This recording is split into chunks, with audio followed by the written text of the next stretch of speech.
Today's guest is Melissa Lord, and she is not only a dedicated labor and delivery nurse, having done that for over 20 years, but she is also a new author where she's written a grief journal titled Echoed, and this was fueled by her own grief, specifically around the tragedy of her nephew. And so you're going to want to take a listen to this episode.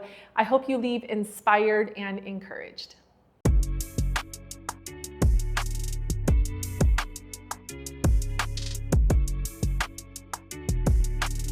All right. Well, thanks, Melissa, for being with us today. Thank you for having me. And I'm super excited because just even chatting with you already about some of the kind of reasons that led you to write this book, but the therapeutic side of writing and getting your thoughts out, it's just going to be really cool to explore. So thanks for being with us. Thank you.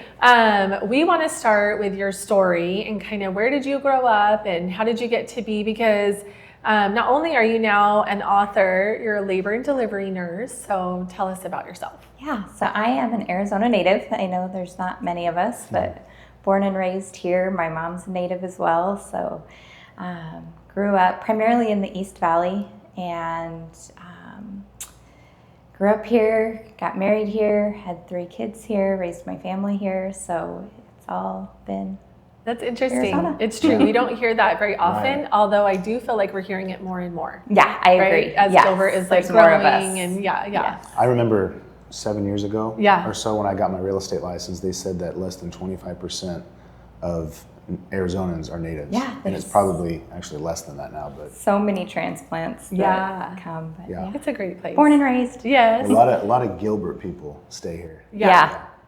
So tell us, so you got married, had kids. What made you get into labor and delivery?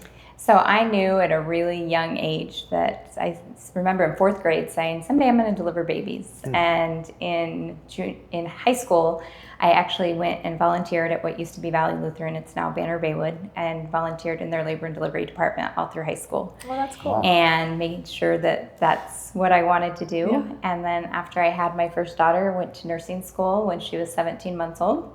And then That's a lot. that was a really lot. It's hard. Yeah.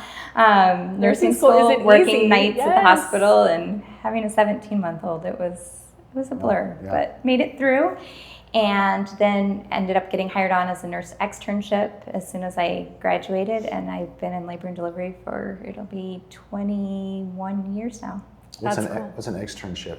An externship is where they have you within a year of graduating nursing school, come in and follow another nurse and kind of be helping hands. Okay. So, yeah. I love that you got to have a little taste of it while you were in high school too. I think that we need to do more of those kind of programs for our youth so that they can get exposed to different possible career opportunities. It's so hard nowadays. You know, even when I was growing up, I was in California, we had ROP, which was Regional Occupational Program, and I got to try out banking, and that's how I got interested in hotels. Where else would I have had that experience? Absolutely. You get so much more experience actually in like boots on the ground. Yeah, and it's a good way to, okay, do I like this? Do I not? Am I interested in it? You know? Because all you're really exposed to is what your family does. Yes. Really. Yeah. Absolutely. And that we had no nurses in our family. I was the first. So So was it everything you thought it was going to be? no. Okay. It is not. People joke around, sometimes call it the Disneyland of the hospital. And when it's good, it's really good. But when it's bad, it's really, really bad. Yeah. So it's a high stress job for sure. We can relate to at least people's expectations being different when they actually become realtors. Yeah. Yeah. Because they always think, hey, I want to look at pretty homes and help people, right? Well, Yeah, if only. Yeah. That If was only. all. Yeah. If only it was just sitting and rocking babies all day. Yeah. It's not. but yours is way more high stress, I would say. It Yeah. is pretty high stress. Yeah. But But it's also amazing, right, to be a part of such a monumentous moment. Oh, you get to see a miracle every day when you work. So Every day. I actually was just thinking about this because my oldest is 19 or going to be 19 soon, and we still talk to his labor and delivery nurses. I love that. Yeah. I love that. I keep in touch with so many of the families and seeing the kids grow, and I'm like, I'm old. I'm one of the old labor and delivery nurses now, and I'm at that age where like I could be delivering some of my first baby's babies soon. Yeah. Well, it's funny. Anytime they have a birthday or it's posted on social media, a couple of them will chime in and say, "I was there." Yes. And so it's fun. pretty cool. Yeah. That's what's cool about social media. Yeah. It is. So it's not always roses though, It's right? not. And there's some hard times. So how do you deal with that? A lot of self-care and a lot of prayer. Like doing my daily devotionals in the morning would always kind of be my routine before I go in. Working out, I need to get back into that. But just really a lot of self-care and a lot of faith. Yeah, and a lot of times I would imagine those hard moments come from tragedy, right? Yeah, Unexpected deaths. absolutely. Maybe there's a health issue with the baby that wasn't known prior to, and you're really having to think on your feet and completely switch gears. I'll share a super quick story. My niece, when she was born, everything was great. You know, she pushed the baby out, and they immediately put her on her tummy. And my son is 5 months older, and I was like, oh, that must be new that they put her on her tummy right away. And like within minutes, like the room was full of people, and then they were taking her out of the room, and it was the craziest thing. And she ended up having a Pierre Robin, which is just like a defect, and it has like a internal cleft palate. And thank goodness they knew what to do. In fact, they were saying that in foreign countries these babies die because they just don't know how to treat it. But they knew just from the way that she was crying, and just like immediately went into action, and truly saved her life, which is amazing. But that was also very hard, because here you have this exciting moment, you have your baby, and you're not aware of any issues, and then, oh my goodness, your baby is gone. It was really hard. It is hard. It's a hard transition for sure. And being in labor and delivery, we're kind of like our own separate entity from the hospital. You know, we have triage, which is our own little emergency room. We do all of our own labor and delivery, and the delivery, we do circulate our own C-section. So we have our own operating room part of it. And then we have postpartum where they go to after, and then help with breastfeeding. And so we're our own little entity within the hospital, where we kind of do different parts of what are so specified in other areas of the hospital. So I would imagine, having gone through, I'm sure probably more of those moments than anyone would want to admit, you've probably learned a few things along the way. What have you learned, and how do you handle that? I think the biggest thing that I've learned is I'm not the one in control, and I have to let that go and just really rely on my skills and my assessment and doing my job to the best of my ability. And like I said, 99% of the time it's a miracle there, but that 1% when it's bad, it's really bad. And I can't take credit for the good or for the bad. I can just do my job to the best of my ability and really support the moms in labor. And that's so wise. That's so wise.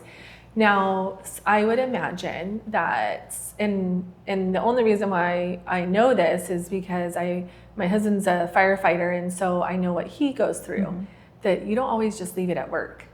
No. So sometimes that comes home with you. A lot of times it comes home with you. And I actually took 2 years off just because I needed a little bit to step away. I said, when you go to work every day and see a miracle and it's not a miracle anymore, it's time to step away and kind of focus on something else. And so in that 21 years, I did take 2 years off, went to nutrition school, and really kind of focused on how can I help my patients on the opposite side of medicine? How can I focus on more nutrition and wellness? And took 2 years off then just to regroup, and then missed it and went back, but just needed that little bit of a break in there. That, though. Sometimes we do need a break, right? So then we can show up even better when we come back around.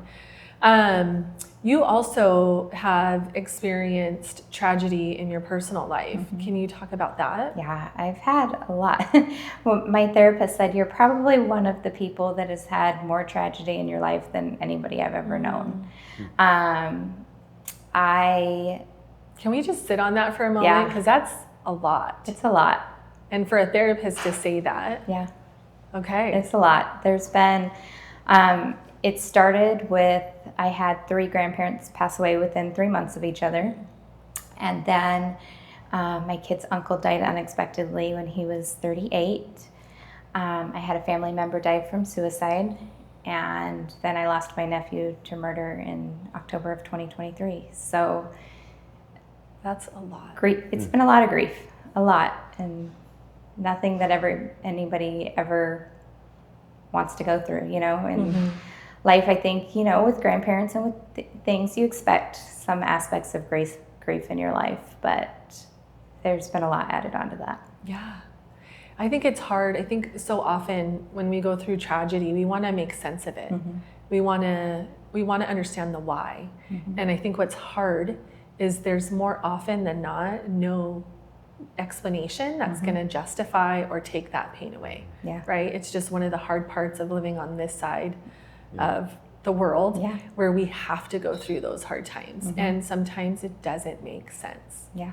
And that's like the hardest thing. Most times it doesn't make sense. I think that's when faith has to come into play and helps out a lot. But there's a lot of times no answers. I think about that often where I'm like, I'm so glad this isn't my forever home, right? That I have something to look forward to where there will be no suffering and no pain and all of that. So faith is huge. So I was just thinking about something. So I'll share this little story. So where I grew up, there was a family that we were extremely close with. We weren't related to them, but they had 7 kids, and the oldest 2 were some of my best friends. And the youngest one, he was 13 at the time, got cancer, and it was pretty bad. So it wasn't a labor and delivery nurse, but it was the nurses that take care of these kids that don't go home that I want to share something about. So the mom, she became good friends with one of the nurses in particular. And one day I asked her, how can you do this? How can you handle this grief? Because, she said that 6-month-old kids to 18, some of them don't go home, right? And, she really helped this mom quite a bit. But she said something, she shared this that was amazing. And it gives me goosebumps to think about it. But she said that every kid that she has seen pass away, every one of them, either the day before or the day of, they make some sort of reference or acknowledgement to someone in the room that nobody else can see. And I've heard that. Yeah. And she said they don't appear to know exactly who it is, but they're extremely comfortable with them. I love that. And so, it's kind of emotional. Yeah. The hospice nurses, it takes a very special person to be able to do that. My oldest daughter's her best friend passed away from cancer a few years ago, and then my girlfriend at 35 passed away from breast cancer. And to watch the hospice nurses who care for people in the active dying stage, it takes special people for sure. And I, to get a little bit more spiritual on that, I just feel like God loves us so much, especially kids, but all of us, that when we're about to make that transition out of this life, that He sends someone that can help guide them through it. I love it. On that side. It's pretty cool. Yeah. But you get to be a part of that on the front side, on this side. I do. Yeah. So I would imagine that is what fueled your book. It is. Yes. So you are an author. Yes. Tell us about it. Writing has always been my outlet. It's been primarily social media posts or my own journals, but writing's kind of always been my way of communication. And I thought to myself, after Preston died, I thought, how can I turn this pain into purpose? How can there be purpose somewhere in this? And grief journal kept being put on my heart. And I thought, I don't want to be good at grief. Grief sucks. I've been through so much of it, but I also thought, is there anybody better to write a grief journal than somebody that's been through it so many times and so many avenues of it? And so, and grief, we've talked a lot about death, but grief, there's so many other aspects to it as well. There's illness, going through my divorce, there's grief through a lot of things in life that don't even have to do with death. And so for me, when I was going to my therapist after Preston died, she had me write, because after Preston died and my divorce were kind of simultaneously together, and she had me write in a book called Healing Through Words. And that really helped me to be able to get those words out of my brain and onto paper. And so it had always been a bucket list to publish a book. And so during that time, I really sat down and spent a lot of time working on Echoed, and that's what came from it. So tell us about it. How does somebody best use your book in your journal? Today's episode is sponsored by Eco Roofing. Eco is led by a third-generation Arizona roofer who is also the president of the Arizona Roofing Contractors Association. They offer free estimates and the best warranties in the states for shingle and tile roofs. They love giving back to their community and will always be here to serve you. Thank you for watching the episode. You know, our podcast is called The Real Deal, where real estate meets real life. And I love sharing these real life stories, but we are also in the real estate business. And so if you have any real estate needs, maybe you're thinking about buying or selling or wanting to invest in real estate, we would love to help you. So my journal is for people going through grief, whatever aspect it is. And I have it separated through the 5 stages of grief. Can you tell us what they are? Yeah, so grief is really well scientifically studied. And you start off usually with kind of a disbelief or what's happening. And then you get into an anger stage and a bargaining stage and a really sadness and depression stage. And then you get to acceptance. And they kind of, you don't always go through it at the same 5 stages. You bounce around. Different orders. Yeah, different orders. You could be in one and then jump back 3 steps and go back to another one and have to, go through it again. So, but it's really well studied, but it's something that I feel like when you're going through grief, you feel so alone in it. It's something that we don't talk about, and it's something that makes people really uncomfortable. Because you don't know what to say. You don't want to say the wrong thing, that kind of thing. So that is the hardest thing, I think, as a friend, is what do you say? Yeah. Because so many things that seem so good could be received in a very different way. Absolutely. And that was my goal with this book too, is I thought, hopefully this can be a gift of somebody that says, I can't imagine what you're going through, but here's something that maybe could help you. And so what I did is I went back through the stages of grief and really asked myself the questions of going through the divorce and going through death and going through all of the processes. When I was in that anger stage, what kind of things would I want to know? What kind of things would I want to answer? And so when I was writing Echoed, I really tried to go back to each of those stages and have really thought-provoking questions that people could then answer for themselves. Which was probably not easy too. It was not easy right? at all. Nobody wants to revisit that. It was hard. I think I was telling somebody, I feel like we want to just take all those hard moments, put them in a box and set it aside and never open it up again. Yes. And sometimes it gets opened again. It gets opened again a lot. Yeah. A lot. I wrote a quote. I actually just put it on my stories today on Instagram, and it said, grief's a whole lot like glitter. It shows up and it never really goes away, and you find pieces of it here and there. And that's a great analogy. And I think it's also great for us to remember that when we're in those modes where stuff does come back up. It's like, okay, this is normal, right?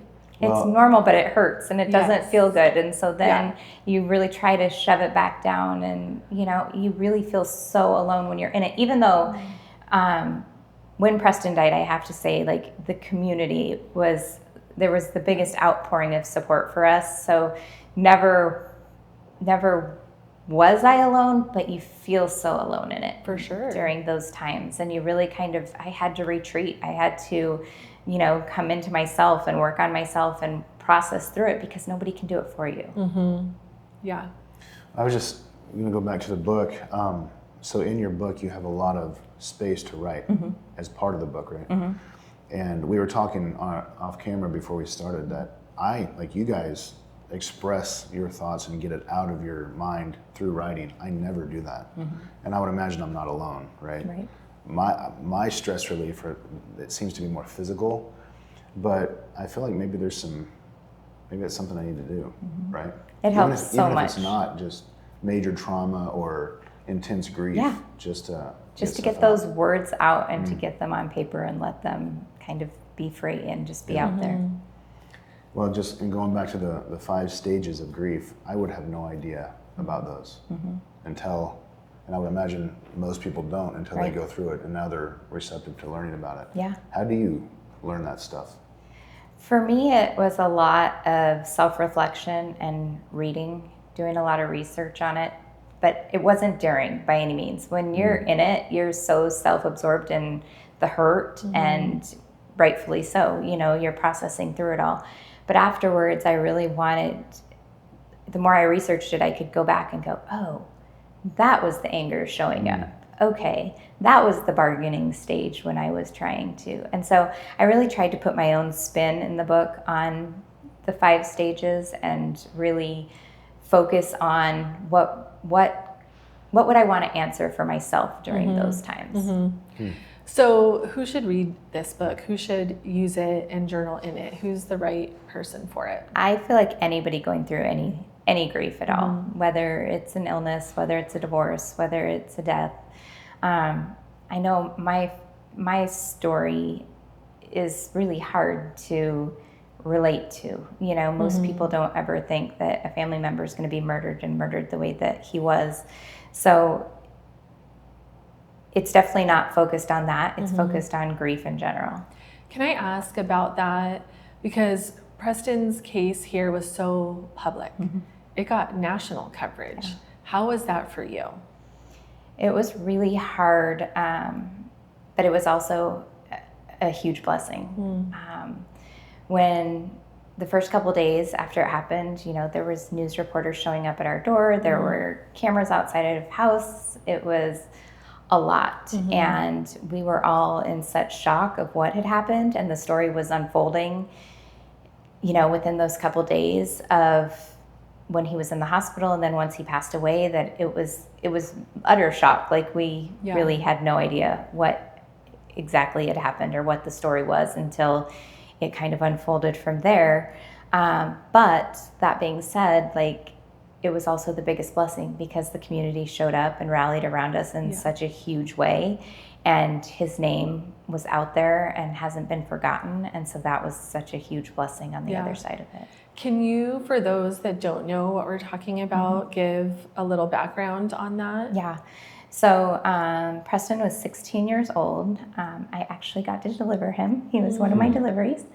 And he's my nephew. And he went to a Halloween party in October of 2023 and was jumped by a group of kids called the Gilbert Goons, and had severe head trauma, and was in the hospital for 2 days and passed away from his injuries. Can you talk about when you first found out, when you got notified? Yeah, I was actually the first one to show up at the hospital. My sister-in-law called me. We were getting ready for bed and said, Preston got jumped. And I said, what? And she said, I'm in Scottsdale. I just got a call. Preston got jumped at a party. They were doing CPR on him, and they're taking him to the hospital. And in my mind, I thought, she's exaggerating. There's no way they're doing CPR on him from a fight. Maybe, maybe he got jumped, and I'm expecting to show up at the hospital with some bumps and bruises. And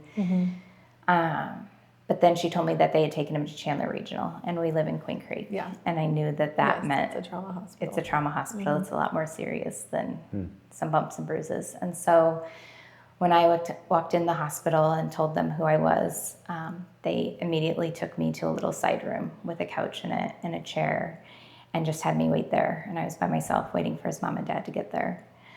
And that's when I knew that it wasn't going to be good news that we were getting. As a nurse, if you're put in one of those rooms, it's not a good thing. And you took a very, I would say, an active role. Why did you do that? So writing is my outlet, and I started just posting my feelings going through the my own grief on social media. And I remember the very first walk that we had, people started showing up in hundreds and hundreds and hundreds of people, and we're leading this walk. And we were walking at the front. My brother-in-law, my sister-in-law said, somebody in the family is going to have to talk. Like, we have to thank all of these people for coming and supporting us, but somebody's going to have to talk. So I was kind of at that point voluntold that it was going to be me. Yeah. And so, are you, by the way, the older sibling? Yes. You're older. Yeah. So what we decided is we would take one of my posts and I would read one of my posts. And so that's what I did, was read the post at the 1 year or the 1 month walk that we did. And that's how it kind of started, with me being the talker. Spokesperson. Yeah. So you took all of that, and unfortunately it's not still ongoing. And even if there was a pretty bow on it, I don't think that grief is ever going to go away, right? But you, I would say, like, translated that into this, into something that someone else can use when they're walking down a hard road that can be beneficial. And I think that's what this is all about, right? Is taking the hard stuff and making good come from it as best as you can. Right. Yeah.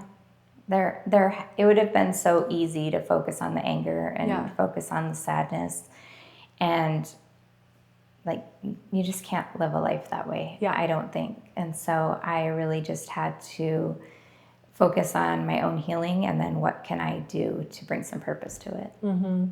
Do you feel like echoed through, I would say, kind of your advocacy for what happened around your nephew, through your own life experiences, that you're being used for a bigger purpose? Yeah, I do. It's nothing that I wanted or would ever have asked for, but yeah, I do think that for whatever reason, this is where I'm at right now. What's next? Breathing, breath. I don't know what's next exactly. Okay. Still writing. Yeah. Eventually I want to write an actual, like, chapter book, so that'll be on the table at some point. Just writing and taking one day at a time. Yeah, that's all you can do, right? Well, what didn't we ask you that we should have asked you, Melissa? Oh, you guys asked good questions. I'm trying to think of something. No pressure. Yeah, No pressure. I can't think of anything that you guys didn't ask. Well, I have one more. If somebody wants to buy this journal, maybe they want to gift it to somebody or they want it for themselves, where's the best place for them to get it? You can get it on Amazon, Okay. or you can also get it on my website, which is mellordrn.com. Awesome. We love to wrap up with a little speed round. Are you up for that? Sure. Some like rapid fire questions. Okay, what's your favorite color? I think I might Pink. know. Oh, pink. Okay. Okay. Pink. Preston's was orange, mine's pink. Okay. Do you have a favorite drink? Coffee. I feel like as a labor and delivery nurse. Oh, you live on lots. caffeine. Yeah. I know. I did 15 years of nights. It was. Yeah, she would say there's often times where you can't even take a break, right? Yeah. Because you're just so busy. Okay, do you have a favorite food? Anything Mexican. Ooh, that's a good one. What about a favorite book? Ooh, I have two. So just for casual reading, it's called The Measure by Nikki Ehrlich. Okay. And then for self-help, it is The Let Them Theory by Mel Robbins. Oh, We've heard a lot about that lately. Yeah, we it's are. a good one. I feel like we're hearing more and more. Yeah. You're seeing people walk around with like their Let Them tattoos. Oh, totally. Yeah. I was texting with some friends of mine, and that was their response to me, was let them. And I was like, you're right. Let them and let me. Those are two things I have to remind myself. I haven't a lot. read it, but the premise makes a lot of sense. Yeah. Yeah, Yeah. I like it. Yeah, It's so good. that's awesome. Do you have a favorite podcast? Ooh, what is it called? We Can Do Hard Things. I think I know that one. Is it a Glennon guy? Doyle. Yes. Yeah.